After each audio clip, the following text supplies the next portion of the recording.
Halo. Hai. Hai. Hai. Halo. Perkenalkan, nama saya Rafial Gifari dengan NIM 2303042. Perkenalkan, nama saya Monika Mayasari dengan NIM 2303052. Halo, nama saya Amrudiansah dengan MPM 2303049. Nama saya Puspa Anung Rahayu dengan NIM 2303044. Perkenalkan, nama saya Muhammad Fahri Bedowi dengan NPM 2303036. Assalamualaikum warahmatullahi wabarakatuh. Kami dari kelompok 4 Teknik Industri B Akan menjelaskan mengenai Beban puntir. Beban lengkung, dan kombinasinya.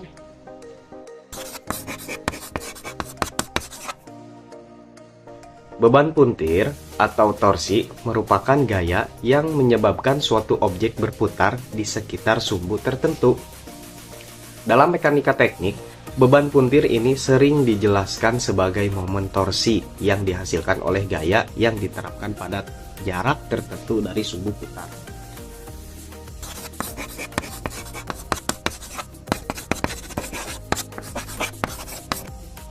Momen torsi diukur dalam satuan seperti Newton meter atau Watt pound.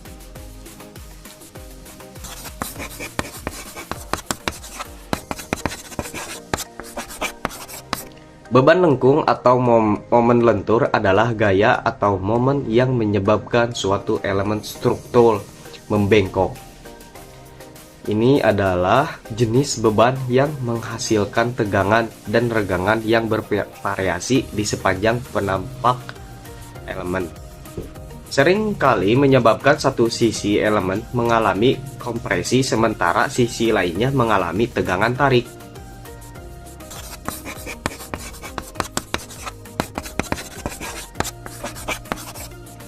Kombinasi beban lengkung adalah kombinasi dari dua atau lebih jenis beban lengkung yang bekerja pada elemen struktur secara bersamaan.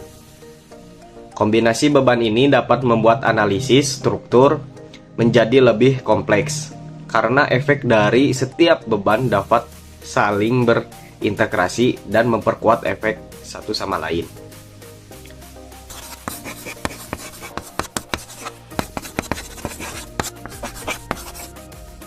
Analisis beban lengkung dan kombinasinya penting untuk memastikan bahwa struktur mampu menahan beban yang diberikan dengan aman.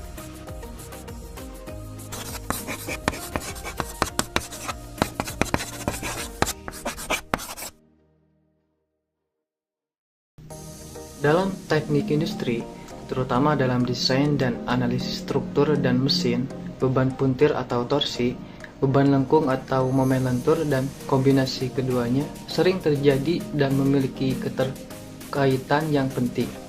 Pemahaman tentang bagaimana beban-beban ini berinteraksi adalah kunci untuk memastikan integritas struktural dan kinerja optimal dari berbagai komponen.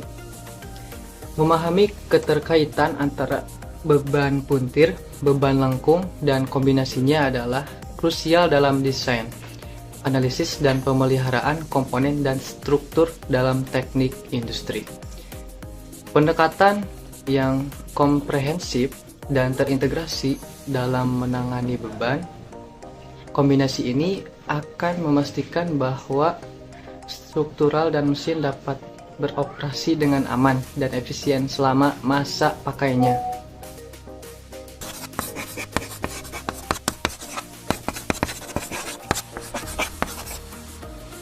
Kombinasi beban puntir dan lengkung adalah situasi di mana poros atau elemen struktur mengalami deformasi baik rotasi maupun noklir.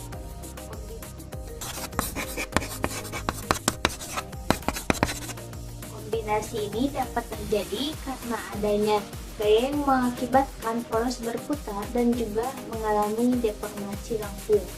Beban puntir, beban lengkung, dan kombinasinya adalah 3 jenis beban yang umum ditemukan dalam desain dan analisis struktur teknik.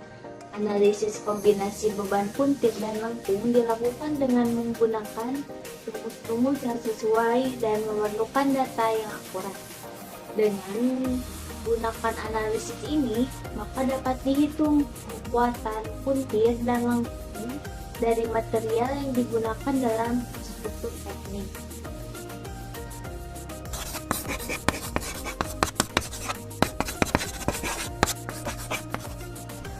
Beban puntir dan beban lengkung adalah dua jenis beban yang umum ditemukan dalam desain dan analisis struktur teknik.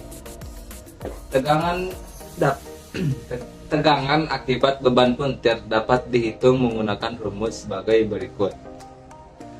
Yang dimana momen puntir adalah gaya yang mengarah ke arah sumbu poros yang berfungsi sebagai gaya putar yang membuat poros berputar. Jarak dari sumbu netral ke serat tekan terluar adalah jarak antara sumbu netral poros dan serat tekan terluar. Dan tegangan akibat beban puntir dapat dihitung menggunakan rumus sebagai berikut. Yang dimana gaya lengkung adalah gaya yang mengarah ke arah sumbu poros dan berfungsi sebagai gaya lengkung yang membuat poros mengalami deformasi lengkung. Yang dimana luas penampang adalah luas penampang poros yang mengalami deformasi lengkung.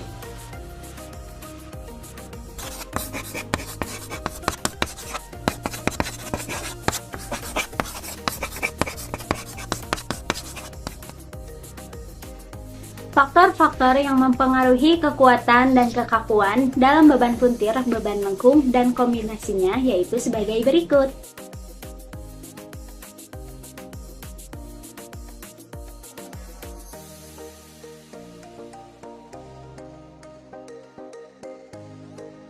Yang pertama yaitu geometri penampang. Bentuk dan dimensi penampang benda mempengaruhi distribusi tegangan geser penampang dengan momen inersia yang besar. Misalnya, lingkaran akan mampu menahan momen puntir lebih baik daripada penampang dengan momen inersia kecil. Lalu yang kedua yaitu material bahan. Sifat-sifat material seperti modul geser dan kekuatan geser mempengaruhi kemampuan bahan untuk menahan momen puntir tanpa mengalami deformasi permanen atau kegagalan. Lalu yang ketiga yaitu panjang benda. Panjang benda mempengaruhi tingkat deformasi yang terjadi akibat momen puntir. Semakin panjang benda, maka semakin besar potensi deformasi, pemendekan atau pemanjangan yang terjadi. Lalu yang keempat ada syarat batas, yang dimana kondisi penyangga atau dukungan pada benda akan mempengaruhi distribusi tegangan dan momen puntir yang terbentuk di sepanjang benda.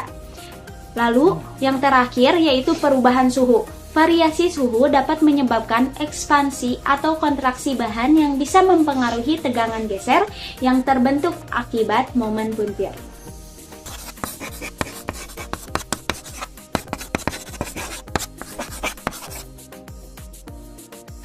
Memilih material yang sesuai untuk poros dalam aplikasi teknik industri, terutama akan mengalami beban puntir, beban lengkung, atau kombinasi keduanya, melibatkan pertimbangan yang hati-hati terhadap beban faktor utama.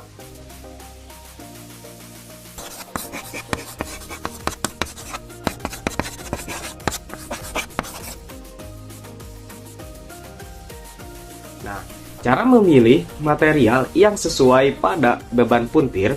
A. Kekuatan geser. Material yang harus kekuatan geser yang cukup untuk menahan tegangan geser yang terjadi akibat beban puntir. Pilih material dengan modulus geser yang tinggi. Nah, tahan terhadap deformasi etalis. Material harus mampu mengalami deformasi etalis tanpa mengalami deformasi plastik yang signifikan atau kegagalan. Ketahanan terhadap kelelahan. Jika poros akan mengalami beban puntir, siklik atau berulang, pilih material yang memiliki ketahanan yang baik terhadap kelelahan dan tidak mudah mengalami retak kelelahan. Terus, kekuatan. Memilih material dengan modulus etalitas E yang tinggi akan membantu dalam mempertahankan kekuatan poros dan mengurangi defleksi yang disebabkan oleh beban puntir. Untuk contoh material yang sering digunakan untuk poros yang mengalami beban puntir adalah baja karbon tinggi atau baja paduan tertentu seperti baja paduan yang diperkuat dengan karbon. Misal IESI 1045 dan ISI 4140.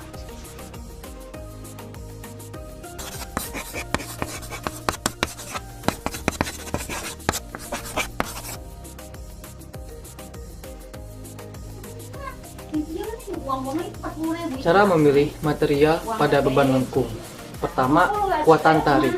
Material harus memiliki kekuatan tarik yang cukup untuk menahan momen lentur yang terjadi akibat beban lengkung. Pilihlah material dengan kekuatan tarik yang tinggi. Yang kedua, modulus elastisitas. Material dengan modulus elastisitas yang tinggi akan mengurangi defleksi yang disebabkan oleh momen lentur. Hal ini penting terutama jika poros akan dipasang di aplikasi yang membutuhkan ketepatan posisi atau ketegangan yang ketat. Kemudian yang ketiga, kekakuan. Modulus elastisitas yang tinggi juga akan membantu dalam menjaga kekakuan poros yang merupakan faktor penting untuk mencegah deformasi permanen atau kegagalan struktural. Contoh material yang umum digunakan untuk poros yang mengalami beban lentur adalah baja karbon tinggi seperti IC 1045 atau baja paduan yang diperkuat dengan nikel seperti IC 4340.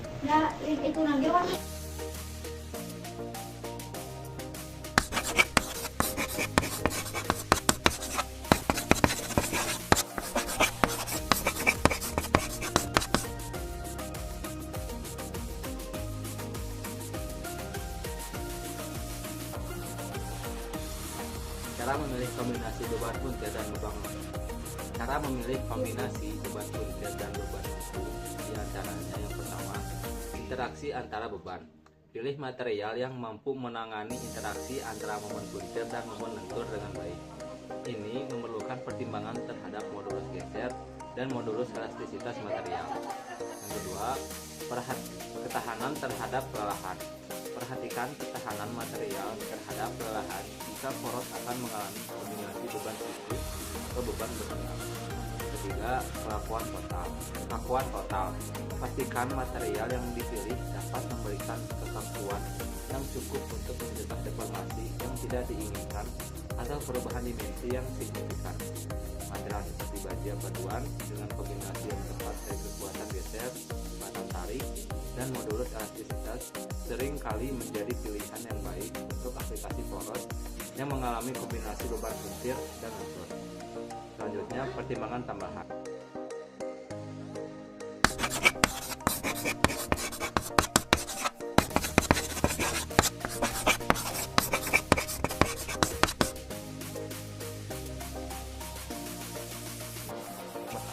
Kemampuan kemungkinan. Pastikan material tersebut dapat dikerjakan dengan baik dan memberikan toleransi yang diperlukan untuk aplikasi spesifik Anda. Yang kedua adalah biaya. Pertimbangkan biaya material serta biaya proses pemesinan dan perlakuan panas yang mungkin diperlukan. Yang ketiga, lingkungan operasional.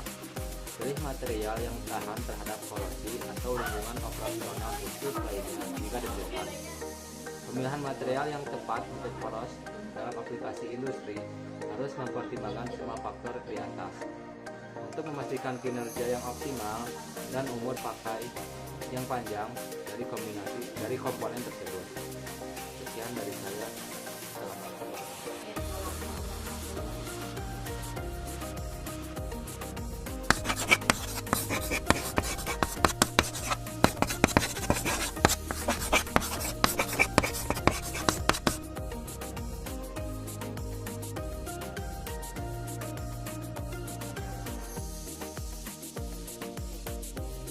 Berikut beberapa contoh penerapan beban puntir dalam kehidupan sehari-hari. Yang pertama ada obeng. Saat kita menggunakan obeng untuk membuka atau mengencangkan sekrup, gaya yang kita berikan pada gagang obeng menghasilkan momen puntir pada batang obeng. Momen puntir ini kemudian diteruskan ke sekrup, dapat menyebabkan sekrup berputar. Nah, yang kedua ada kunci pas. Sama seperti obeng, kunci pas juga bekerja dengan prinsip momen puntir. Saat kita memutar mur atau baut dengan kunci pas, gaya yang kita berikan pada gagang kunci pas menghasilkan momen puntir pada batang kunci pas. Momen puntir ini kemudian diteruskan ke mur atau baut, menyebabkan mur atau baut berputar. Nah, yang ketiga ada pintu putar. Pintu putar memiliki engsel yang memungkinkan pintu berputar pada porosnya. Saat kita mendorong pintu putar, gaya yang kita berikan pada daun pintu menghasilkan momen puntir pada engsel. Momen puntir ini kemudian menyebabkan pintu berputar. Nah, yang keempat ada gasing. Saat kita memutar gasing, gaya yang kita berikan pada badan gasing menghasilkan momen puntir pada sumbu gasing. Momen puntir ini kemudian menyebabkan gasing berputar.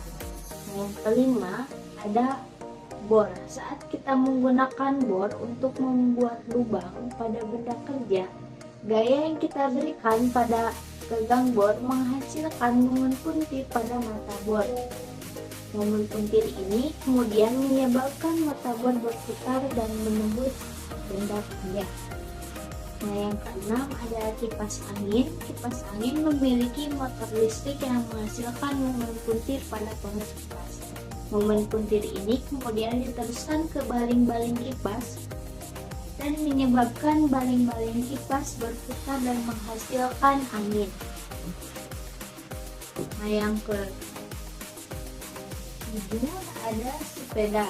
Saat kita mengayuh sepeda, gaya kaki kita pada sepeda menghasilkan momen puntir pada poros ekor. Momen puntir ini kemudian diteruskan ke rantai dan menyebabkan roda belakang sepeda berputar dan sepeda melaju. Yang ke-8 ada mobil. Saat kita menginjak pedal gas mobil, mesin mobil menghasilkan momen puntir pada poros roda.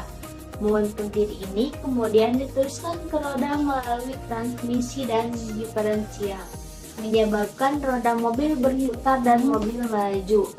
Yang ke-9 ada mesin cuci. Saat kita mencuci baju dengan mesin cuci, motor listrik mesin cuci menghasilkan momen puntir pada poros drum mesin cuci. Momen puntir ini kemudian menyebabkan drum mesin cuci berputar dan baju di dalamnya terlalu dan tercuci. Nah, yang ke-10 ada blender. Saat kita memblender bahan makanan dengan blender, motor listrik blender menghasilkan momen puntir pada poros pisau blender. Momen puntir ini kemudian menyebabkan pisau blender berputar dan bahan makanan di dalam blender tercampur dan halus.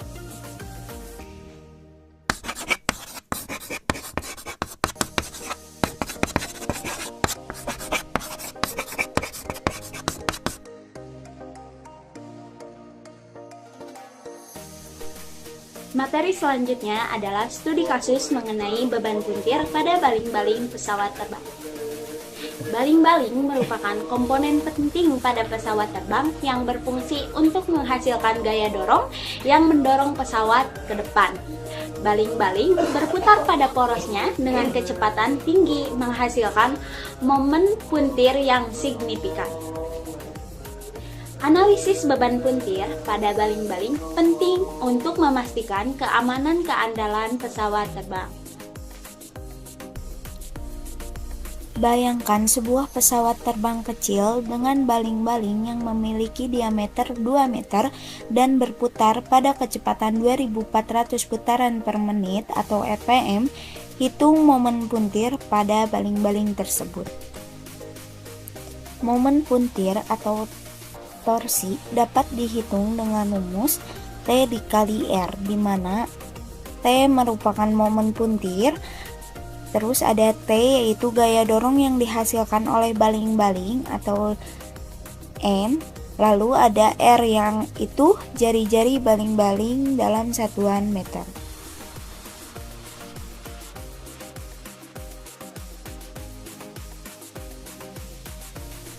Gaya dorong yang dihasilkan oleh baling-baling dapat dihitung dengan rumus torsi sama dengan setengah dikali rho dikali A dikali V kuadrat, di mana T yaitu gaya dorong dengan satuan Newton, lalu ada rho yaitu massa jenis udara dengan satuan kilogram per meter kubik, dan A yaitu luas permukaan baling-baling dengan satuan meter kuadrat, serta V yaitu kecepatan baling-baling dengan satuan meter per second.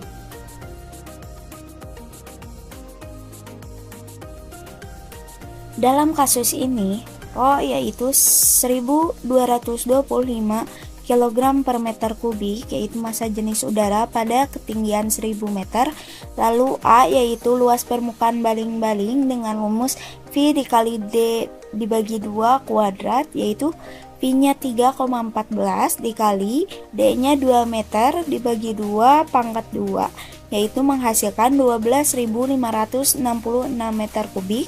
Lalu kecepatan baling-balingnya yaitu 2400 rpm dikali 2V dibagi 60, menghasilkan 25,13 meter per second.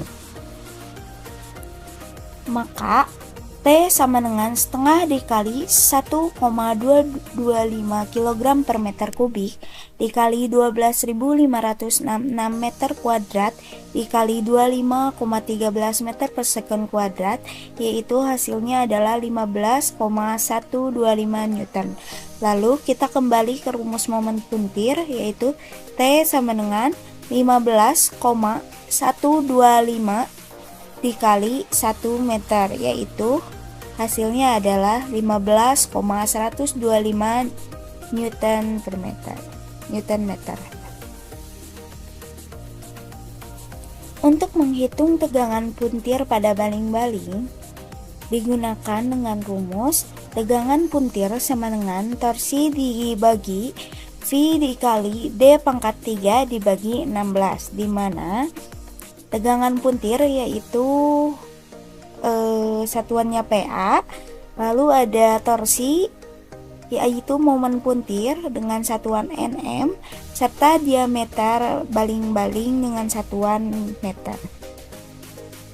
Dalam kasus ini, torsi sama dengan 15,125 Nm serta D atau diameter yaitu didapat 2 meter.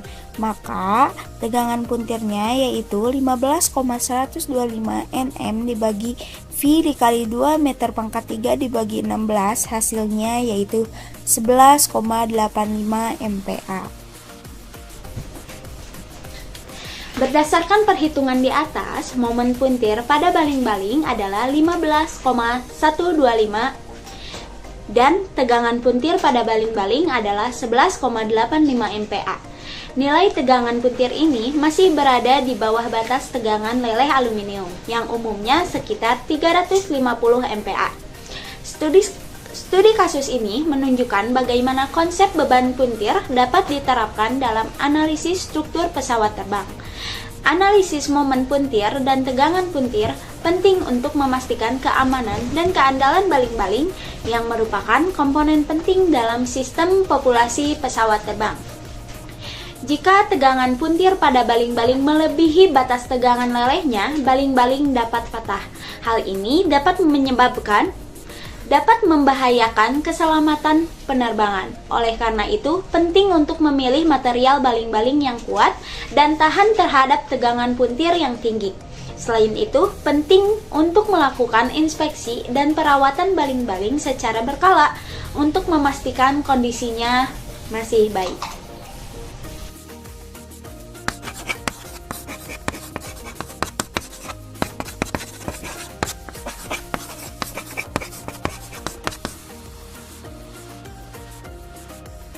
Bayangkan sebuah jembatan lengkung dengan batang 50 meter dan tinggi lengkung 10 meter. Jembatan ini terbuat dari beban bertulang dan digunakan untuk lalu lintas kendaraan dengan beban maksimum 20 ton. Hitung momen lentur pada lengkungan jembatan tersebut. Momen lentur atau dilambangkan dengan M besar pada lengkungan jembatan dapat dihitung dengan rumus M sama dengan W dikali L dibagi 8, di mana M adalah momen lentur dengan satuan Nm, W adalah beban total pada jembatan dengan satuan N, dan L adalah bentang jembatan dengan satuan meter.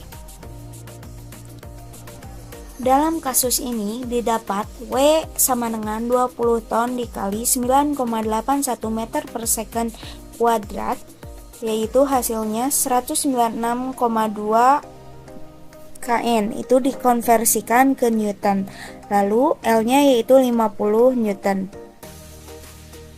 Maka M sama dengan 196,2 kN dikali 50 meter dibagi 8, hasilnya adalah 12,2625 kN meter. Untuk menghitung tegangan lentur pada lengkungan jembatan, yaitu menggunakan rumus tegangan lentur sama dengan M dikali Y dibagi I, di mana M adalah momen lentur dengan satuan Nm, Y yaitu jarak dari titik netral ke garis terluar lengkungan dengan satuan meter, dan I adalah momen inersia penampang lengkungan dengan satuan meter pangkat 4. Nilai Y dan I tergantung pada bentuk dan dimensi penampang lengkungan. Dalam studi kasus ini, kita asumsikan nilai Y-nya yaitu 5 meter dan I-nya yaitu 100 meter pangkat 4. Maka, tegangan lenturnya yaitu 12,262,5 kN per meter dikali 5 meter dan dibagi 100 meter pangkat 4, hasilnya adalah 613,13 kPa. Sehingga dengan hasil tersebut nilai tegangan lentur ini masih berada di bawah batas tegangan tarik dan beton bertulang yang umumnya sekitar 4 MPa. Jika tegangan lentur pada lengkungan jembatan melebihi batas tegangan tarik beton bertulang, lengkungan jembatan dapat retak atau runtuh. Hal ini dapat membahayakan keselamatan pengguna jembatan. Oleh karena itu, penting untuk memilih material yang kuat dan tahan terhadap tegangan lentur yang tinggi. Selain itu, penting untuk melakukan inspeksi dan perawatan jembatan secara berkala untuk memastikan kondisinya masih baik.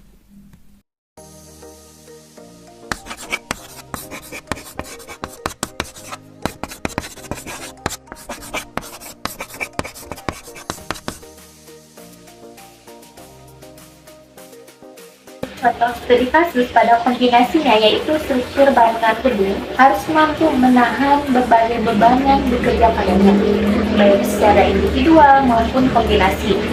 Analisis kombinasi beban penting untuk memastikan keamanan dan keandalan struktur bangunan gedung. Bayangkan jika sebuah bangunan gedung bertingkat 5 dengan tinggi total 20 meter, bangunan ini terbuat dari beton bertulang dan digunakan untuk hunian. Beban mati pada bangunan ini termasuk berat sendiri struktur dan material bangunan. Diperkirakan 10 mm. Beban hidup pada bangunan ini termasuk berat orang, furnitur, dan barang bawaan. Diperkirakan 2 mm. Beban angin pada bangunan ini sesuai dengan standar SNI 1726 sampai 2016. Diperkirakan 3 mm. Yang pertama ada analisis kombinasi beban. Berikut merupakan analisis kombinasi beban. Menurut Standar Nasional Indonesia SNI 1726 sampai 2016 tentang beban tata cara pembebanan dan struktur bangunan gedung beton bertulang, terdapat beberapa kombinasi beban yang perlu dipertimbangkan dalam analisis struktur bangunan gedung. Yang pertama ada beban mati atau DL ditambah beban hidup atau LL. Kombinasi ini mewakili beban yang selalu bekerja pada struktur bangunan gedung, yaitu berat sendiri struktur dan material bangunan serta beban hunian. Yang kedua ada beban mati DL ditambah beban angin WL. Kombinasi ini mewakili beban yang bekerja pada struktur bangunan gedung akibat berat sendiri struktur dan material bangunan serta beban angin. Nah, yang ketiga, beban hidup LL ditambah beban angin WL. Kombinasi ini mewakili beban yang bekerja pada struktur bangunan. Struktur bangunan gedung akibat beban hunian dan beban angin. Nah, yang keempat ada beban mati DL ditambah beban hidup LL ditambah beban angin WL. Kombinasi ini mewakili beban yang bekerja pada struktur bangunan gedung akibat berat sendiri struktur dan material bangunan, beban hunian, dan beban angin. Yang kedua ada perhitungan kombinasi beban. Berikut merupakan perhitungan kombinasi beban. Untuk menghitung kombinasi beban, kita perlu menggunakan faktor pembebanan yang sesuai dengan SNI 1726 sampai 2016. Faktor pembebanan ini mempertimbangkan kemungkinan terjadinya beban secara bersamaan dan intensitasnya. Contoh perhitungan kombinasi beban yaitu DL ditambah LL. Beban total kombinasinya yaitu DL ditambah LL, yang dimana DL adalah 1,7 serta L adalah 1,2, sehingga 1,7 dikali DL ditambah 1,2 dikali LL. Dalam kasus ini beban total kombinasinya yaitu DL ditambah LL sama dengan D 1,7 dikali L nya 10 mN ditambah LL nya yaitu 1,2 dikali 2 mm, yang hasilnya yaitu 20,4 mN.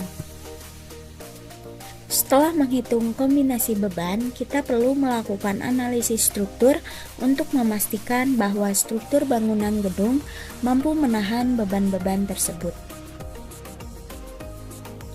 Analisis struktur dapat dilakukan dengan berbagai metode seperti analisis statis, analisis dinamis atau analisis elemen, hingga analisis kombinasi beban penting untuk memastikan keamanan dan keandalan struktur bangunan gedung.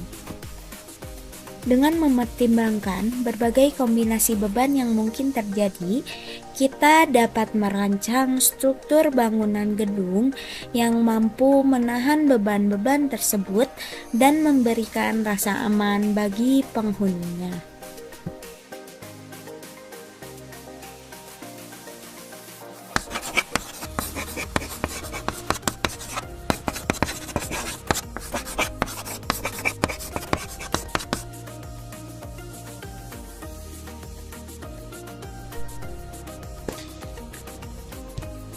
Jadi untuk kesimpulannya adalah memahami konsep beban puntir dan bagaimana menerapkannya dalam analisis teknik sangat penting untuk memastikan keamanan dan keandalan struktur pesawat terbang, termasuk juga baling-baling. Dengan analisis yang cermat dan pemilihan material yang tepat, kita dapat mencegah terjadinya kegagalan struktural dan memastikan keselamatan penerbangan. Kita dapat mengetahui bagaimana menghitung tegangan akibat beban puntir dan beban lengkung. Beban puntir dan beban lengkung adalah dua jenis beban yang umum ditemukan dalam desain dan analisis struktur teknik. Momen puntir atau MP adalah gaya yang mengarah ke arah sumbu poros berfungsi sebagai gaya putar yang membuat poros berputar. Jarak dari sumbu netral ke serat tekan terluar atau D adalah jarak antara sumbu netral poros dan serat tekan terluar.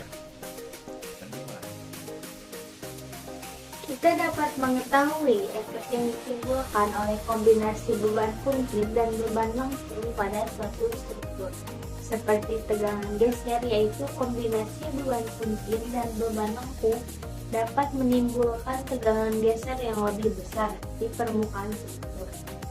Kombinasi beban puntir dan beban lengkung dapat menimbulkan momen yang lebih besar di struktur. Kekuatan ini dapat menyebabkan struktur menjadi tidak stabil dan dapat mengalami perpatahan.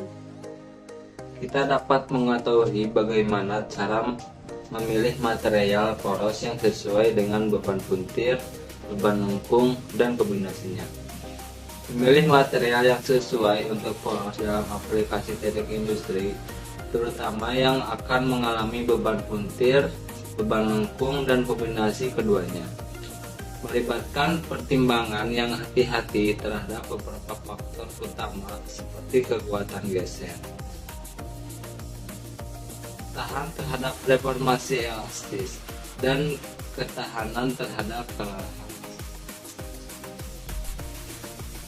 Dan yang terakhir, kita dapat mengetahui apa saja penerapan beban puntir dan beban lengkung dalam kehidupan sehari-hari, seperti pada sepeda, mobil, kunci pas, kipas angin, obeng, gasing, mesin cuci, dan blender. Nah, cukup sekian penjelasan dari kami. Mohon maaf apabila ada kekurangan. Wabillahi taufiq wal hidayah. Wassalamualaikum warahmatullahi wabarakatuh. See you, bye-bye!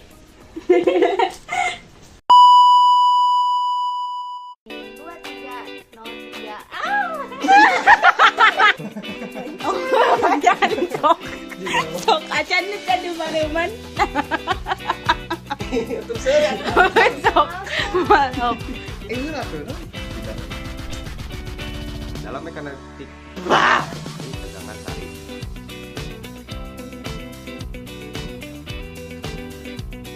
Kombinasi.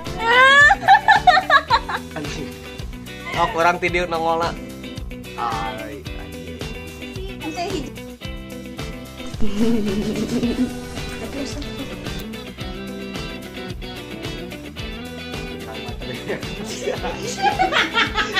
Itu di sekolah.